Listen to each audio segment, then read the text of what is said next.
के हारे हार है, मन के जीते जीत है। हेलो बच्चों, आप सभी लोगों का आपका अपना चैनल MR बेस्ट एजुकेशन में स्वागत है। मैं मंटू रजक। तो चलिए, अभी मैं आपको बताया कि मन के हारे हार है। यदि आप पहले से ही आपका मन हार गया है तो आप कितना भी प्रयास कर लें आप जीत नहीं सकते हैं। लेकिन आपके मन में जीत की भावना है तो कोई आपको हरा नहीं सकता है। तो चलिए, इसी के साथ आज हम आपके सामने लेकर आए हैं 11th की जो केमिस्ट्री है, इसका दूसरा चैप्टर है एटॉमिक स्ट्रक्चर, यानी परमाणु संरचना। परमाणु संरचना के एक महत्वपूर्ण टॉपिक पर हम लोग बात करेंगे जिसका नाम होगा क्वांटम नंबर्स, यानी क्वांटम संख्या। कुछ बच्चे लोगों का छूट गया है ऑफलाइन क्लास, तो इस वीडियो से इस टॉपिक को आप लोग कवर कर लेंगे। बहुत ही इम्पोर्टेंट टॉपिक है कॉम्पिटिटिव एग्जाम के दृष्टिकोण से भी। तो क्वांटम संख्याएं क्या होती है? तो देखिए, क्वांटम संख्या हमें यह बताता है कि किसी भी परमाणु में इलेक्ट्रॉन की वास्तविक स्थिति क्या है। तो परमाणु में इलेक्ट्रॉन की वास्तविक स्थिति और उस परमाणु की एनर्जी, उसका कोणीय संवेग, यानी इसकी सही जानकारी हमें जिन संख्याओं के माध्यम से पड़ता है उन्हीं संख्याओं को हम बोलते हैं क्वांटम संख्याएं।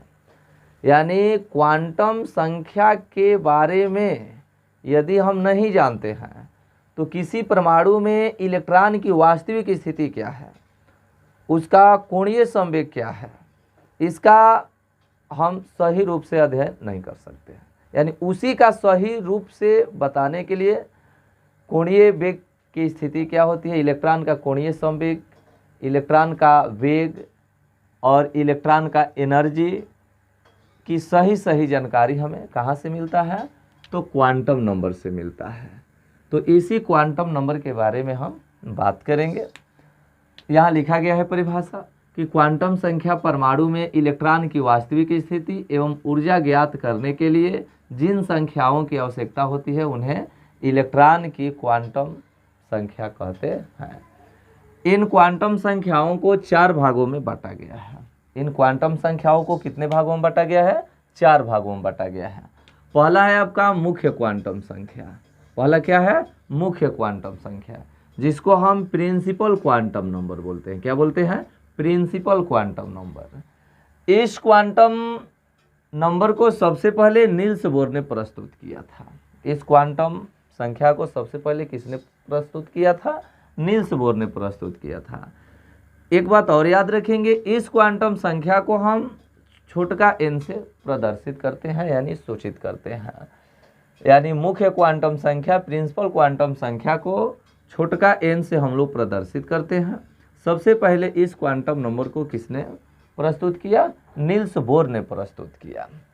ये क्या कहता है? क्वांटम, ये मुख्य क्वांटम संख्या। तो मुख्य क्वांटम संख्या से हमें इलेक्ट्रॉन के कक्ष की जानकारी मिलती है। वो इलेक्ट्रॉन किस कक्ष में है, किस कक्षा में है, यानी ऑर्बिट की जानकारी देता है कौन? मुख्य क्वांटम संख्या। और ये बताता है कि नाभिक से इलेक्ट्रॉन की औसत दूरी कितनी है।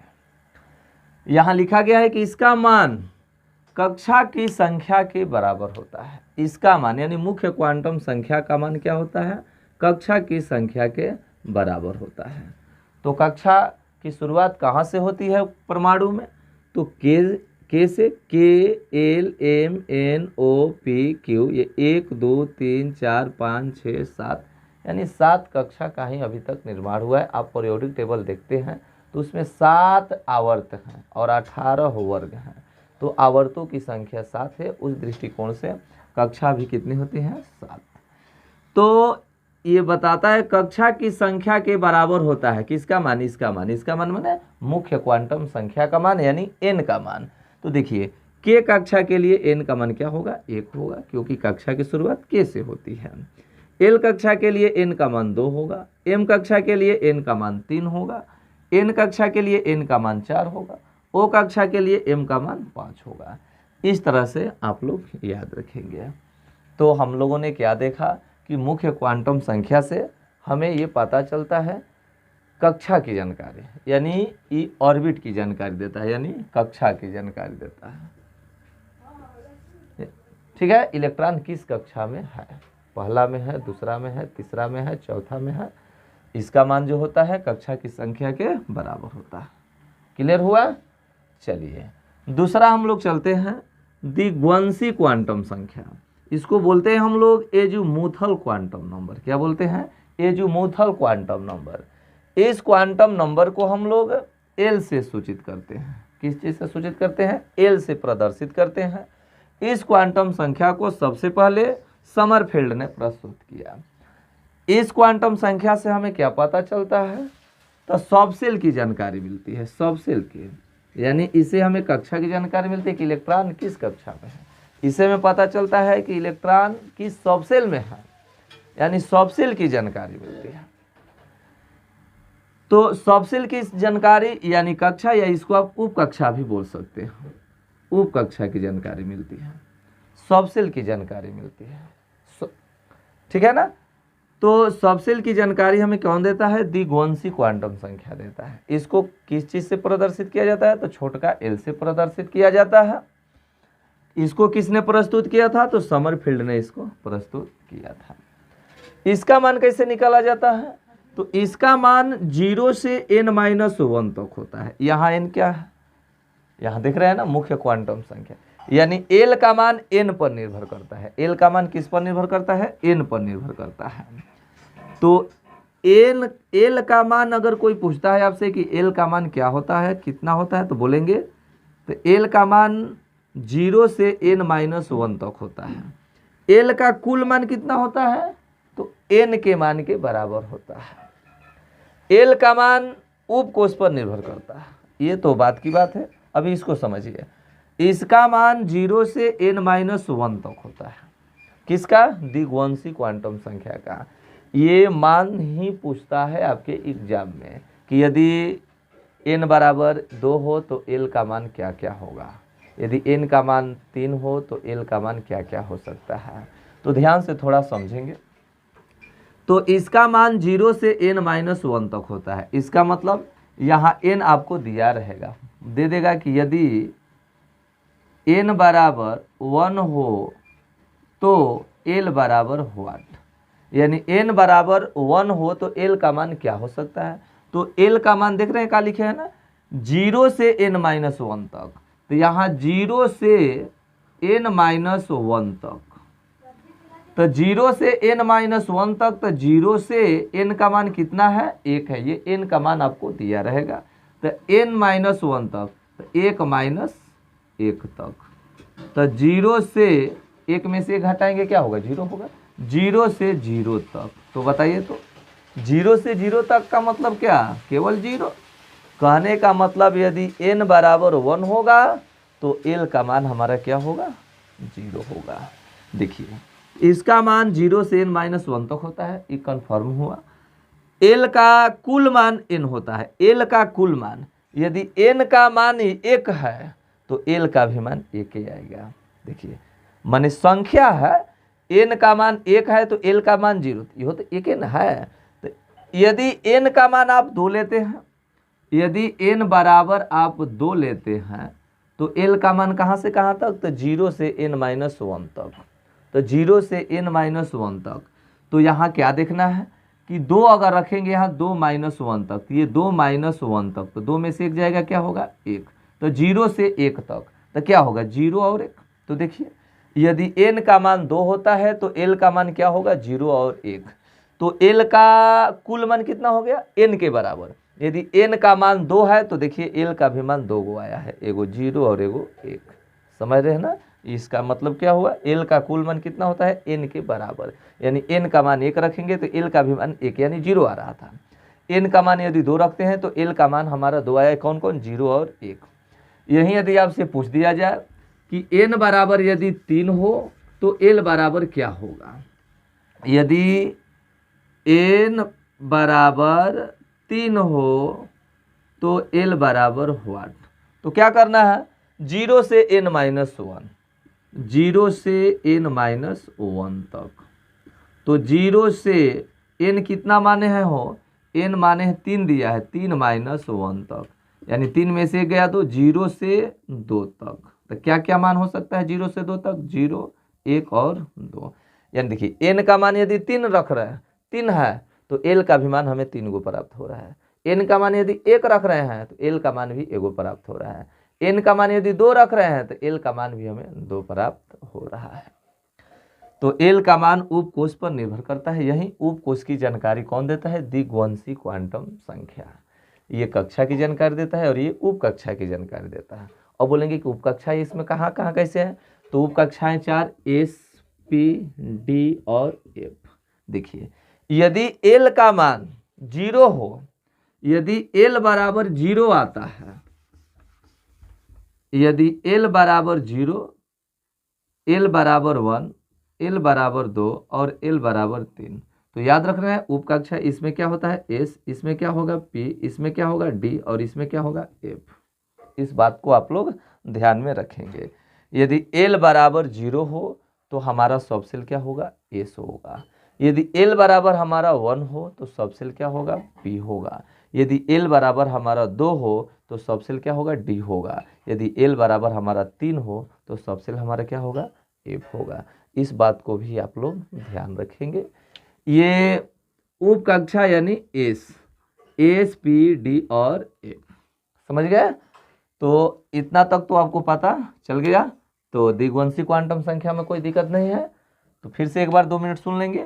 द्विघांसी क्वांटम संख्या से किसकी पता चलता है, इलेक्ट्रॉन की उपकक्षा, यानी इलेक्ट्रॉन किस उपकक्षा में, किस सबसेल में है।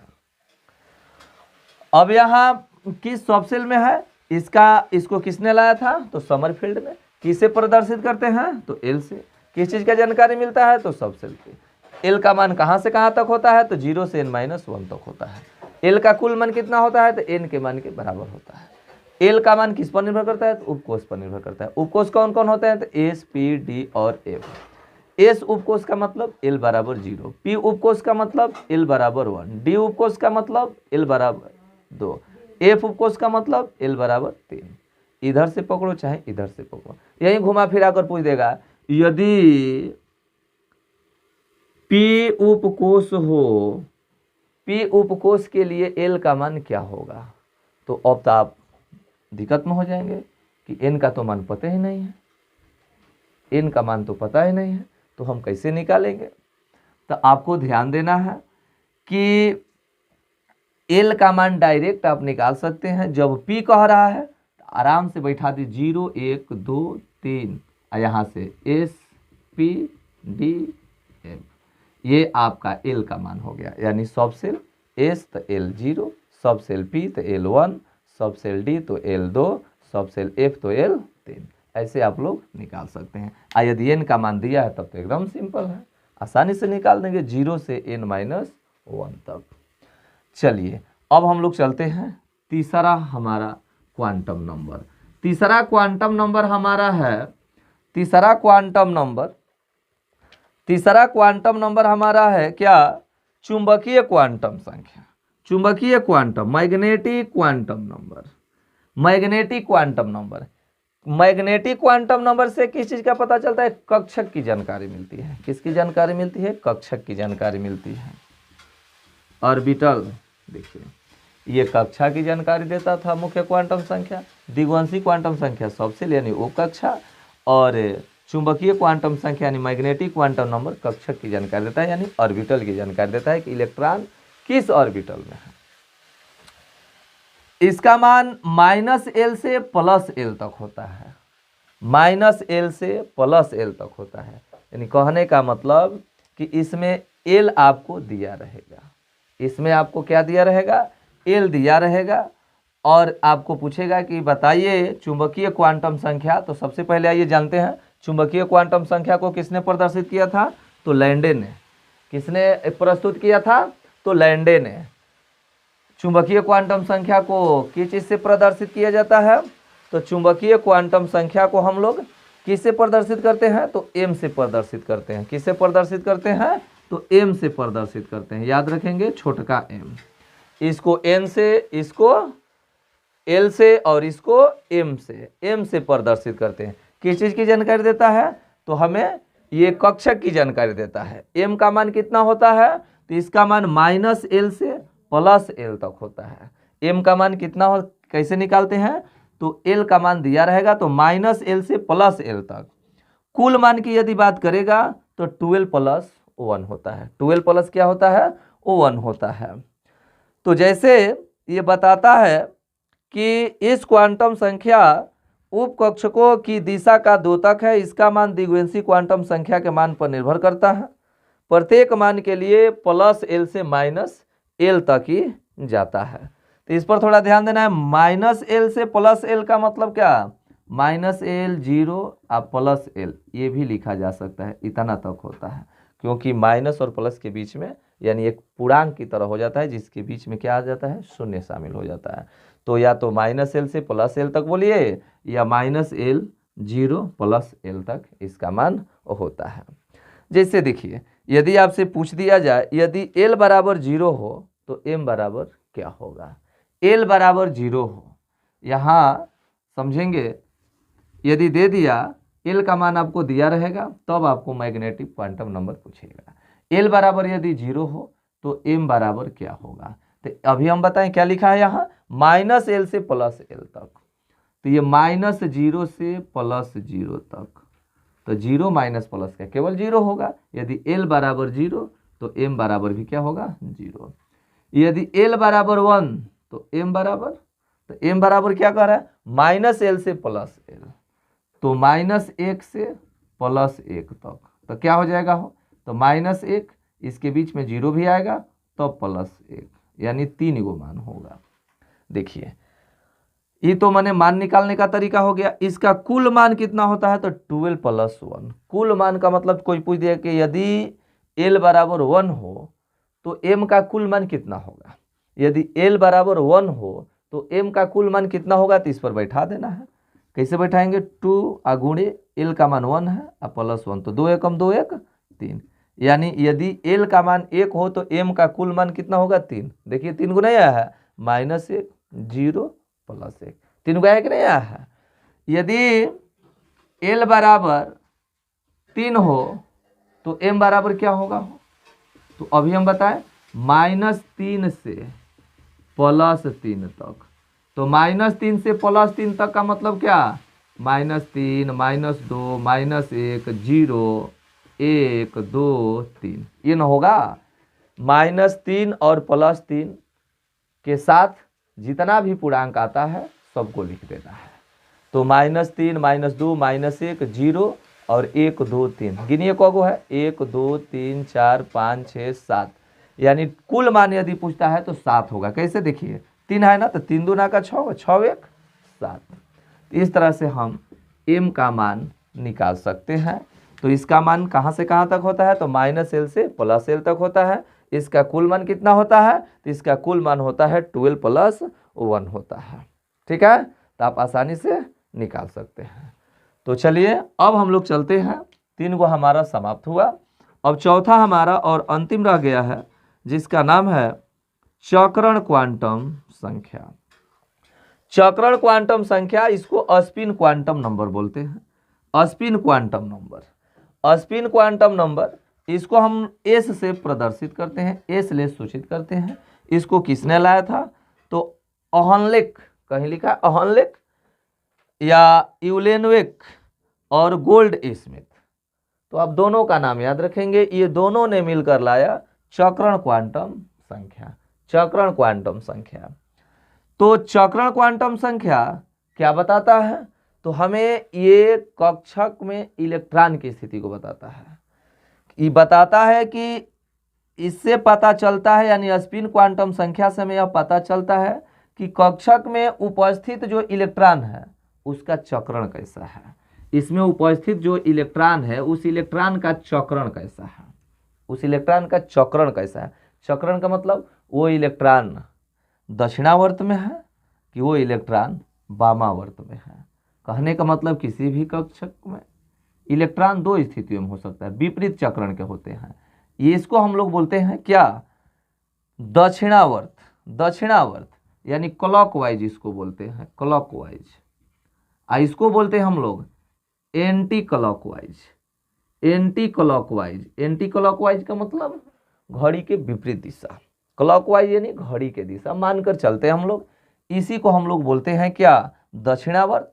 और इस स्थिति में एस का मान जो होता है +1/2 होता है।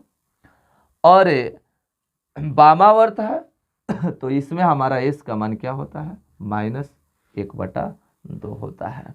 तो यही बताता है कि चक्रण क्वांटम संख्या की जो कक्षक में उपस्थित इलेक्ट्रॉन है उसका चक्रण कैसा है, वो दक्षिणावर्त में है कि वामावर्त में है। यदि दक्षिणावर्त में होगा तो उसको हम बोलेंगे कि एस का मान उसमें +1/2 होगा।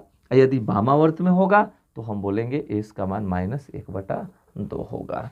तो यही हमको बताता है।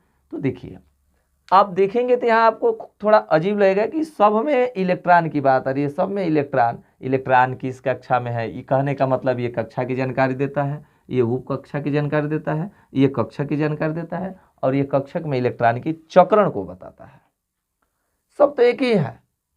देखिए ध्यान से समझिए, अगर आपसे कोई पूछे कि आप बोर ने जब अपना परमाणु मॉडल दिया तो नाभि के चारों ओर एक निश्चित वृत्ताकार पथ में निश्चित ऊर्जा स्तर वाले कक्ष में इलेक्ट्रॉन चक्कर लगाते हैं, उसने यह बात बताया। लेकिन इससे क्या पता चला, इससे ये पता चल रहा है कि अगर आपसे कोई पूछ दे कि आप कहाँ रहते हैं तो भारत में, दूसरा बता रहा है मैं भारत के बिहार में, तीसरा बता रहा है मैं बिहार के बक्सर जिला में, और चौथा बता रहा है मैं बक्सर के इटाही प्रखंड में। कहने का मतलब सबका जवाब सही है, लेकिन सबसे बेस्ट यानी भारत तो बहुत बड़ा एरिया हो गया, भारत में बहुत सारा स्टेट है। अगर स्टेट पता चल जाए और स्टेट में जिला पता चल जाए और उस जिला में प्रखंड पता चल जाए, जस्ट वही स्थिति ये है। समझ रहे हो ना। यदि आप इसको स्टेट मान लेते हैं, कक्षा को एक कंट्री मान लेते हैं, देश मान लेते हैं, तो ये आपका देश है, तो ये आपका स्टेट है, ये आपका स्टेट है, तो ये आपका जिला है, ये आपका जिला है, तो इस जिला का ये प्रखंड है। समझ रहे हो ना। इसीलिए आप लोग ध्यान में रखेंगे कि ये आपका मुख्य क्वांटम संख्या, प्रिंसिपल क्वांटम संख्या कक्षा की जानकारी देता है कि इलेक्ट्रॉन किस कक्षा में है, और दिग्वंशी क्वांटम संख्या ये जानकारी देता है कि इलेक्ट्रॉन किस सबसेल में है, और ये बताता है कि इलेक्ट्रॉन किस कक्षक में है, और ये बताता है कि उस कक्षक में इलेक्ट्रॉन का चक्रण कैसा है। ठीक है, तो ये हमारा क्वांटम संख्या जो होता है आज समाप्त होता है। तो ये सेशन आपको कैसा लगा ये कमेंट में ज़रूर बताइएगा। ठीक है, इतने समय तक बने रहने के लिए धन्यवाद।